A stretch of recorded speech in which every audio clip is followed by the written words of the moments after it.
ഐഡിയേഴ്സ്. അങ്ങനെ ഞാൻ ആദ്യമായിട്ട് കേരളത്തിന് പുറത്തൊരു സ്ഥലത്ത് വന്നിരിക്കുകയാണ്. അതും വേറെ എങ്ങുമല്ല, ഹരിയാനയിലേക്കാണ്. അപ്പോൾ നമുക്കൊരു Haryana വ്ളോഗായാലോ?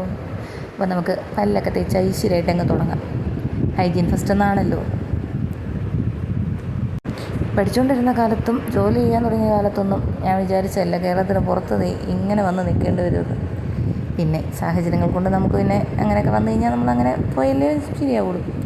Life is very unpredictable എന്നാണല്ലോ. അപ്പോൾ നമ്മൾ പിന്നെ അതിൻ്റെ കൂടെ അങ്ങ് പോവുക. ഇവിടെ എനിക്ക് എല്ലാ കാര്യങ്ങളും ഇഷ്ടപ്പെട്ടു. പക്ഷേ ആകെ ഇഷ്ടപ്പെടാത്ത ഒരേ ഒരു കാര്യമാണ് അതിവിടുത്തെ വെള്ളമാണ്. നമ്മുടെ നാട്ടിലെ പോലെ നല്ല, നമ്മുടെ നാട്ടിലെ വെള്ളത്തിനൊക്കെ എന്നാ ടേസ്റ്റ് എന്നറിയും. അത് നമ്മളിവിടെ വന്നാലേ നമുക്ക് മനസ്സിലാവുള്ളൂ.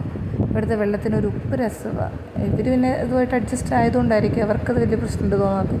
പക്ഷേ എനിക്ക് അത് ഭയങ്കര ഒരു പ്രശ്നമായിട്ട് തോന്നുന്നുണ്ട്. ചിലപ്പോൾ കുറച്ച് കഴിയുമ്പോൾ ശരിയാവുമായിരിക്കും.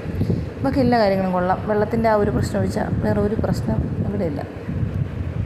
അപ്പോൾ ഇവിടെ ഇപ്പോൾ നമ്മൾ സ്വന്തമായിട്ട് ഭക്ഷണമൊക്കെ ഉണ്ടാക്കേണ്ട കാരണം നമുക്ക് പിന്നെ ഭക്ഷണം ഉണ്ടാക്കിയില്ലേ പറ്റുള്ളൂ. അപ്പോൾ നമുക്ക് ആദ്യം അരി തിളപ്പിക്കാനായിട്ടിടാം. അങ്ങനെ ജീവിതത്തിൽ ആദ്യമായിട്ട് ഞാൻ സ്വന്തമായിട്ട് ഭക്ഷണം ഉണ്ടാക്കി കഴിക്കാൻ പോവുകയാണ്.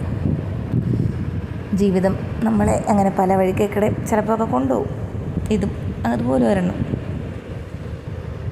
ദൈവം മനുഷ്യന് കൊടുത്ത കഴിവുകളിൽ നമുക്ക് ഏറ്റവും പ്രധാനപ്പെട്ടൊരു കാര്യമാണല്ലോ സാഹചര്യങ്ങൾക്കനുസരിച്ച് അഡ്ജസ്റ്റ് ചെയ്യുക എന്നുള്ളത്.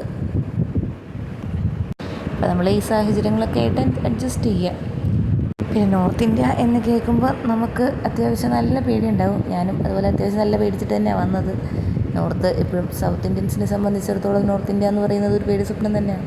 പക്ഷെ ഇവിടെ വന്നു കഴിഞ്ഞപ്പോഴേ എനിക്ക് മനസ്സിലായേ ഇവിടെയുള്ള ആൾക്കാരും സ്ഥലങ്ങളും അത്യാവശ്യം നല്ല ആൾക്കാരും നല്ല സ്ഥലങ്ങളും ഒക്കെ തന്നെയാണ്. നമ്മൾ വിചാരിക്കുന്ന അത്ര കുഴപ്പങ്ങളൊന്നുമില്ല. പിന്നെ ഇവിടുത്തെ വെള്ളം ശരിയല്ലാത്തതുകൊണ്ട് ഞാൻ ബോട്ടിൽ വാട്ടറാണ് ഉപയോഗിച്ചിട്ടാണ് അരിയൊക്കെ ഉണ്ടാക്കുന്നത്. കാരണം ഇവിടുത്തെ വെള്ളം നമുക്ക് കുടിക്കാൻ വലിയ പാടായിരിക്കും.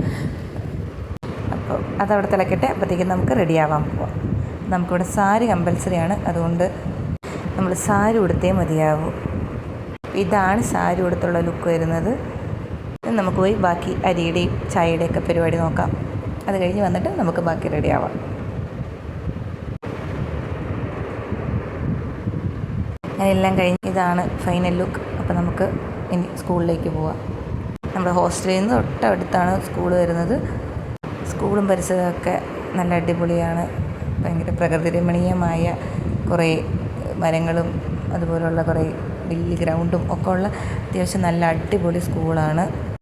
ഞാൻ വന്നപ്പോൾ എക്സ്പെക്റ്റ് ചെയ്തതിനേക്കാളും അടിപൊളിയാണ് ഇവിടുത്തെ അറ്റ്മോസ്ഫിയറൊക്കെ കാണാൻ. വെരി നീറ്റ് ആൻഡ് ക്ലീൻ ആണ് ഇവിടുത്തെ ഫുൾ ക്യാമ്പസും. പിന്നെ അതുപോലെ തന്നെ കുട്ടികൾ ചെയ്തതുപോലത്തെ ഒരുപാട് ബോർഡ്സും ഒരുപാട് ഇൻഫോർമേറ്റീവായിട്ടുള്ള ഇൻഫർമേഷൻസും ഒക്കെ ഇവിടെ നമുക്ക് കാണാൻ പറ്റും.